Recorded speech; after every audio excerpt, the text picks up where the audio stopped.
ರಾಣೆಬೆನ್ನೂರಿನ ಶಾಂತಿನಗರದಲ್ಲಿ ಅಸ್ವಚ್ಛತೆ ಹಾಗೂ ಗಬ್ಬು ವಾಸನೆಯ ಸಮಸ್ಯೆ ತೀವ್ರಗೊಂಡಿದ್ದು ಸ್ಥಳೀಯರು ತೀವ್ರ ಆಕ್ರೋಶ ವ್ಯಕ್ತಪಡಿಸಿದ್ದಾರೆ. ಪ್ರದೇಶದಲ್ಲಿರುವ ಲಲಿತ್ ಭವನದಲ್ಲಿ ನಡೆಯುವ ಮದುವೆ ಹಾಗೂ ಇತರೆ ಕಾರ್ಯಕ್ರಮಗಳ ಬಳಿಕ ಉಳಿಯುವ ತ್ಯಾಜ್ಯವನ್ನ ಪಕ್ಕದ ಚರಂಡಿಗೆ ಹರಿಬಿಡಲಾಗುತ್ತಿದೆ ಎಂದು ಆರೋಪಿಸಲಾಗಿದೆ. ಲಲಿತ್ ಭವನ್ ಬ್ಯಾಕ್ ಸೈಡ್ ಇಲ್ಲಿ ತುಂಬ ಸಮಸ್ಯೆಗಳಿದ್ದವು. ತೊಗೊಂಬಂದು ರೋಡಲ್ಲೆಲ್ಲ ಹಾಕ್ತಾರೆ, ಗಟ್ಟಕ್ಕೆಲ್ಲ ಹಾಕ್ತಾರೆ. ನಾವಿಲ್ಲಿ ಹಿಂದ್ಗಡೆ ಮನೆಗಳಲ್ಲಿ ಜೀವನ ಮಾಡೋದೇ ಕಷ್ಟ ಆಗ್ಬಿಟ್ಟಿದೆ. ಇದನ್ನು ನಾವು ಭಾಳ ದಿವಸದಿಂದ ಅವ್ರಿಗೆ ಹೇಳ್ತಾನೆ ಇದ್ದೀವಿ, ಚೌಟ್ರಿ ಮಾಲೀಕರಿಗೆ. ಅವರು ಅದನ್ನು ಗಮನ ಹರಿಸ್ತಾ ಇಲ್ಲ. ಇವಾಗ ಮಾಡ್ತೀವಿ ಅವಾಗ ಮಾಡ್ತೀವಿ ಅಂತ ಹೇಳಿ ಕತೆ ಹೇಳ್ಕೊಂಡು ಹೋಗ್ತಾರೆ. ಬಟ್ ಇಲ್ಲಿ ಓಡಾಡಿದರೆ ಜನಕ್ಕೆ ಮೂಗು ಮುಚ್ಕೊಂಡು ಹೋಗುವಂಥ ಪರಿಸ್ಥಿತಿ ಬಂದಿದೆ ನಮಗೆ. ಇದರಿಂದ ಚರಂಡಿ ತುಂಬಿ ದುರ್ವಾಸನೆ ವ್ಯಾಪಕವಾಗಿ ಹರಡುತ್ತಿದ್ದು ಜನರು ಮೂಗಿ ಮುಚ್ಚಿಕೊಂಡೇ ಸಂಚರಿಸುವ ಪರಿಸ್ಥಿತಿ ನಿರ್ಮಾಣವಾಗಿದೆ. ತ್ಯಾಜ್ಯ ನೀರು ರಸ್ತೆಗಳಿಗೆ ಹರಿದು ಪರಿಸರ ಸಂಪೂರ್ಣ ಕಲುಷಿತವಾಗಿದ್ದು ಸೊಳ್ಳೆ ಕಾಟ ಹಾಗೂ ಆರೋಗ್ಯ ಸಮಸ್ಯೆಗಳ ಭೀತಿ ಹೆಚ್ಚಾಗಿದೆ ಎಂದು ನಿವಾಸಿಗಳು ದೂರಿದ್ದಾರೆ.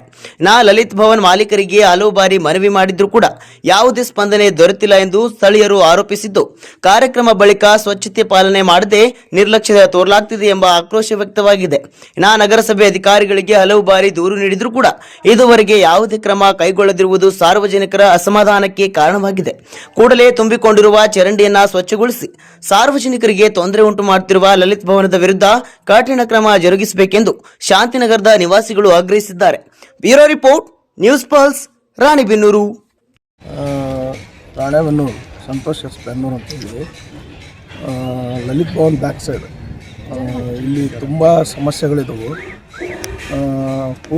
ತೊಗೊಂಬಂದು ರೋಡಲ್ಲೆಲ್ಲ ಹಾಕ್ತಾರೆ, ಗಟ್ಟಕ್ಕೆಲ್ಲ ಹಾಕ್ತಾರೆ.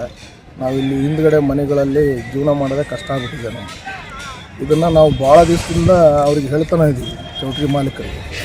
ಅವರು ಅದನ್ನು ಗಮನ ಹರಿಸ್ತಾ ಇಲ್ಲ. ಇವಾಗ ಮಾಡ್ತೀವಿ ಅವಾಗ ಮಾಡ್ತೀವಿ ಅಂತ ಹೇಳಿ ಕತೆ ಹೇಳ್ಕೊಂಡು ಹೋಗ್ತಾರೆ. ಬಟ್ ಇಲ್ಲಿ ಓಡಾಡಿದರೆ ಜನಕ್ಕೆ ಮೂಗು ಮುಚ್ಕೊಂಡು ಹೋಗುವಂಥ ಪರಿಸ್ಥಿತಿ ಬಂದಿದೆ. ನಮಗೆ ಭಾಳ ತೊಂದರೆ ಆಗ್ತಾಯಿದೆ. ವಾಕ್ ಮಾಡೋಕ್ಕಾಗ್ತಾಯಿಲ್ಲ. ಬರೀ ಮನೆಯಿಂದ ನಾವು ಮಾರ್ಕೆಟಿಗೆ ಹೋಗೋಕ್ಕಾಗ್ತಾಯಿಲ್ಲ. ಇಲ್ಲಿ ಕುತ್ಕೊಂಡು ರೌಂಡಾಗಿ ಡ್ರಿಂಕ್ಸ್ ಮಾಡ್ಕೊಂಡು ಕುತ್ಕೊತಾರೆ. ಬಟ್ರುಗಳೆಲ್ಲ ಗಲೀಜು ಮಾಡ್ತಾರೆ, ಬಾಟ್ಲಿಗಳು ಒಗಿತಾರೆ, ವೇಸ್ಟೇಜ್ ಎಲ್ಲ ಒಗಿತಾರೆ. ರೋಡಲ್ಲೆಲ್ಲ ಫುಲ್ ಗಲೀಜು ಇರುತ್ತೆ. ಭಾಳ ತೊಂದರೆ ಆಗ್ತಾಯಿದೆ ನಮಗೆ.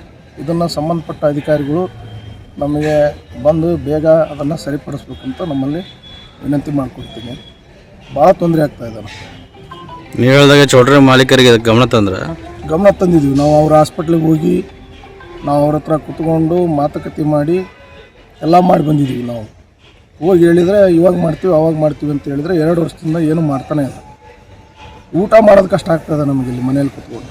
ಸಂಬಂಧಪಟ್ಟ ಅಧಿಕಾರಿಗಳು ಏನು ಹೇಳ್ತಾರೆ? ಸಂಬಂಧಪಟ್ಟ ಅಧಿಕಾರಿಗಳು ನಾವು ಅದನ್ನು ಕ್ರಮ ತೊಗೊತೀವಿ ಅಂತ ಹೇಳಿದ್ದಾರೆ. ಬಟ್ ಇಲ್ಲಿವರೆಗೂ ಯಾವುದೂ ಕ್ರಮ ತೊಗೊತಾ ಇಲ್ಲ. ಮುಂದಿನ ನಿಮ್ಮದು ಅಕಸ್ಮಾತ್ ಕ್ರಮ ತಗೊಳ್ಳಿಲ್ಲ ಅಂದ್ರೆ ಮುಂದಿನ ನಿಲುವೇನು ಸರ್?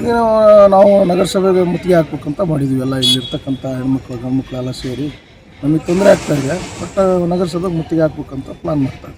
ಇಲ್ಲ ಚೌಟ್ರಿ ಮುಂದೆ ಧರಣಿ ಕುಂದಿರ್ಬೇಕಂತ ಮಾಡಿದ್ವಿ. ಭಯಂಕರ ವಾಸನೆ ಬರ್ತೈತಿ.